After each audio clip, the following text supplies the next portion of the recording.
দিদু আমাকে একটু হরলিক্স দাও না, খেতে খাবো। হরলিক্স খাবে? ওইখানে হরলিক্স পড়ে আছে, যা গিয়ে চেটে চেটে খা।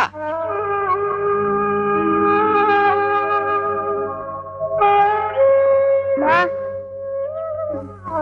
মা, দিদি বললো হরলিক্সটা খেতে, শুয়ে পড়ে চেটে চেটে খেয়ে নেবো। খালি খাওয়া খাওয়া আর খাওয়া, মরতে পারিস না, তোকে মরতে পারিস না, মরতে পারিস না।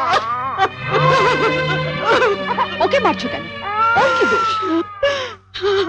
আমি আর পাচ্ছি না ছোট, মা হয়ে ছেলেকে একটু হরলিক্স খাওয়াতে পারবো না, সে অধিকারটুকু আমার নেই।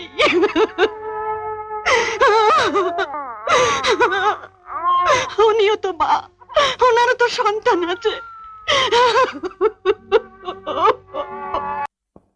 জানিস